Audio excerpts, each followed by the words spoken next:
जनता के बीच में प्रस्तुत कर रहे हैं, ये जनता भी देख रही है। और मुख्यमंत्री जी ने तो स्वयं पर्दा हटा करके दिखा दिया कि बिहार में किस तरह का प्रगति है। जब मुख्यमंत्री जी प्रगति यात्रा में पर्दा हटाते हैं तो वहाँ पर उनको जो पुल का डाइवर्सन नहीं था, खाई नज़र आया, और उसको अधिकारियों पदाधिकारियों ने, भाजपा के लोगों ने कहीं ना कहीं पर्दा डाल करके, पर्दादारी करके विकास को ढपने का काम किया। जब मुख्यमंत्री जी ने स्वयं उस प्रगति को देखा तो उनको लगा कि इस तरह की दुर्गति बिहार में हो गई है, वो शर्मसार हो गए।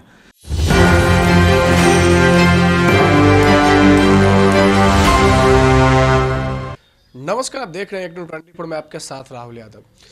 देखिए, आज से 1-2 दिन पहले देश के प्रधानमंत्री नरेंद्र मोदी जी का बिहार आना हुआ।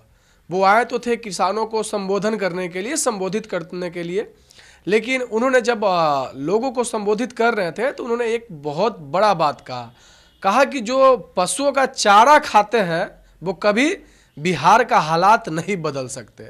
चलिए, इन्हीं सब मुद्दों पे बात करने के लिए हमारे साथ राष्ट्रीय जनता दल के प्रवक्ता एजाज अहमद जी है। सर, मोदी जी का बिहार आना हुआ और उन्होंने जनता को संबोधित करते समय एक बात कही कि जो पशुओं का चारा खाए हैं वो बिहार का हालात नहीं बदल सकते। इस पर आपकी क्या राय है? देखिए, प्रधानमंत्री जी की ये भाषा अमर्यादित है। शब्दों के चयन में उनको ख्याल रखना चाहिए। वो भारत सरकार के प्रधानमंत्री है, भारत के प्रधानमंत्री हैं, और भारत के प्रधानमंत्री के रूप में वो आए थे। वो कोई चुनावी सभा के लिए नहीं आए थे। जिस तरह की भाषा उन्होंने इस्तेमाल किया, इससे स्पष्ट होता है कि भारतीय जनता पार्टी और प्रधानमंत्री जी अब भाषा की मर्यादा का भी ख्याल नहीं रख रहे हैं। राजनीति के लिए और चुनाव जीतने के लिए हर तरह, हर स्तर तक जो उतर जा रहे हैं, ये कहीं से उचित नहीं है और इसको किसी भी सभ्य समाज में स्वीकार नहीं किया जा सकता है। सबसे बड़ी विडंबना ये है कि जो पिछड़ों, अति पिछड़ों, दलितों, आदिवासियों के सामाजिक राजनीतिक उत्थान में अपना योगदान देता हो, जो समाज को गले लगाने की प्रवृत्ति को बढ़ावा देता हो, जो भारत की गंगा जमुनी संस्कृति को मजबूत करता हो, उसके संबंध में ऐसी भाषा प्रधानमंत्री के मुंह से ये शोभा नहीं देता है। प्रधानमंत्री जी, आप आए थे किसानों के मामले पर, आपने किसानों के संबंध में एक शब्द नहीं कहा। आपने बिहार की जनता के हितों के लिए एक शब्द नहीं कहा। बिहार में विकास को कैसे आयाम मिलेगा, इस पर एक शब्द नहीं कहा। लेकिन आप जिस तरह से अमर्यादित भाषा इस्तेमाल किए, ये कहीं से उचित नहीं है और आपको बिहार की जनता सही समय पर जवाब देगी। जिस तरह से आपने पिछड़ों, दलितों, आदिवासियों, अति पिछड़ा समाज के हक और अधिकार की बात करने वाले, उनके जातीय गणना करा करके उनको अधिकार देने वाले को अपशब्दों से कहीं ना कहीं इस तरह की भाषा इस्तेमाल करके उपहास बनाया है। इसका बदला समाज और समाज के लोग ज़रूर लेंगे। साहब, इन्होंने ये भी कहा है कि जंगल राज वाले महाकुंभ को गाली दे रहे हैं। सबसे बड़ी विडंबना ये है कि 2005 की पहले की बात तो ये लोग करते हैं, लेकिन 2025 में चरम पर है अपराध और अपराधियों का सर चढ़ करके बोलबाला है। बिहार में अपराध के माध्यम से अपराधियों को समाप्त करने की जो रणनीति सरकार के स्तर से बनाई गई है, जिस तरह से शासन और प्रशासन को पंगु बना दिया गया है, पुलिस को कहीं ना कहीं जो काम करना चाहती है उसको काम करने से रोका जा रहा है और अपराधियों के रहमो करम पर जब सरकार चले, जब सरकार का इकबाल समाप्त हो जाए तो उसको क्या कहा जाएगा? प्रधानमंत्री जी, आप जंगल राज उस राज्य को कह रहे हैं जिस राज्य में गरीबों, शोषितों, वंचितों, पीड़ितों, दलितों, आदिवासियों, अति पिछड़ों और समाज के सभी वर्गों को हक और अधिकार मिला, जहां मुस्कुराने का मौका मिला, जहां उसको स्वर मिला, जहां उसको सम्मान मिला। आप उस राज्य को जंगल राज कह करके अपने आप को ही कहीं ना कहीं सवालों के घेरा में खड़ा कर लिए हैं और आपसे अब लोग सवाल पूछ रहे हैं तो आपके पास जवाब नहीं बन पा रहा। आपसे लोग पूछ रहे हैं कि बिहार में जो दनादन गोलियां चल रही हैं, जो 5 बरस, 4 बरस, 6 बरस, 7 बरस की बच्चियों के साथ अत्याचार, यौनाचार, व्यभिचार की घटनाएं हो रही हैं, उस पर आपका एक शब्द नहीं आता है। आप मुजफ्फरपुर शेल्टर होम के संबंध में एक शब्द नहीं कहते हैं। आप सृजन घोटाला के संबंध में एक शब्द नहीं कहते हैं।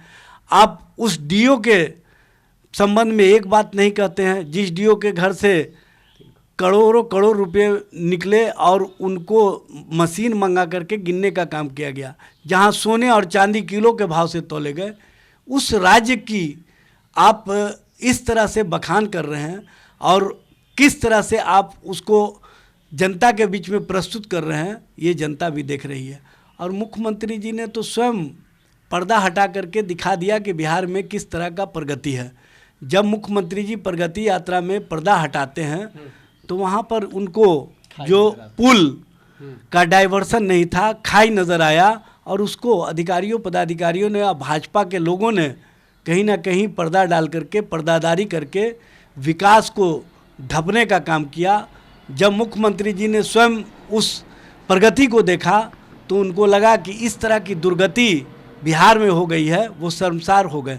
जब आप पर दबाव बना, कहीं ना कहीं भारतीय जनता पार्टी के अंदर जो खेमेबंदी हुई और जिस तरह से भारतीय जनता पार्टी के नेतृत्व के द्वारा स्पष्ट संदेश दे दिया गया, तो आप मजबूरन इस्तीफा दे करके अपना जो वक्तव्य दे रहे हैं ये आपका चेहरा बचाने का कवायद है, उसके अलावा कुछ नहीं है।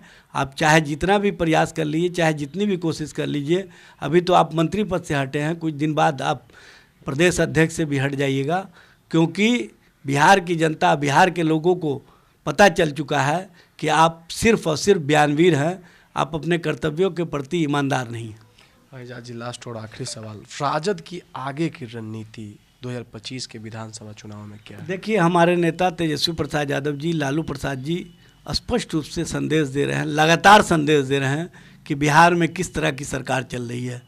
और तेजस्वी जी जो विज़न और मिशन 2025 के तहत उन्होंने माई बहन मान योजना के तहत 2500 रुपये देने की घोषणा की, उन्होंने स्मार्ट मीटर की त्रुटियों को समाप्त करने की बात कही, उन्होंने 200 यूनिट बिजली फ्री देने की बात की, उन्होंने वृद्धावस्था पेंशन और दिव्यांगता पेंशन के राशि को 400 से बढ़ा करके 4 गुना 1500 रुपये करने की घोषणा की, 500 रुपये में गैस सिलेंडर देने की बात कही और नौजवानों को नौकरी और रोज़गार का जो संकल्प है, उस संकल्प को पूरा करने का जो उन्होंने संकल्प लिया है, उस संकल्प को पूरा करने के प्रति वो वचनबद्ध है। और उनका ये कहना सही है कि मैं उम्र का कच्चा हूँ लेकिन ज़बान का पक्का हूँ। वो जितने वादे किए हैं, सारे वादे 2025 में तेजस्वी जी के नेतृत्व में जैसे ही महागठबंधन की सरकार बनेगी पूरा कर दिया जाएगा। तो आप सुन रहे थे राजद के प्रवक्ता एजाज अहमद जी को। देखिए, तेजस्वी यादव का एक बयान था कि हम उम्र के तो जरूर कच्चे हैं लेकिन वादों के पक्के हैं। उनका साफ साफ ये संदेश था बिहार के लोगों को कि देखिए, हमने जो भी बिहार के लोगों के साथ अभी वादा कर रहे हैं, चाहे वो माई बहन मान योजना हो जाए, 200 यूनिट बिजली फ्री हो जाए, स्मार्ट मीटर की गड़बड़ियों को उजागर करना, स्मार्ट मीटर को बंद करने वाली बात हो जाए, दिव्यांगों को पेंशन देने की बात हो जाए, वृद्ध लोगों को वृद्धा पेंशन देने की बात हो जाए, मैं जो जो वादा कर रहा हूँ बिहार की जनता के साथ, आप विश्वास रखिए कि जब हम सरकार में आएंगे इन वादों पे हम खरे जरूर उतरेंगे।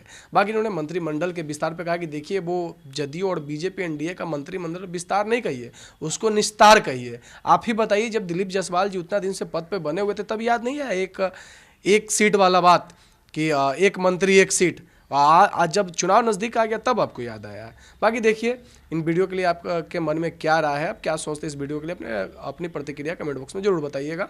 तब तक के लिए आप देख रहे हैं टेक्नो24 में आपके साथ राहुल यादव।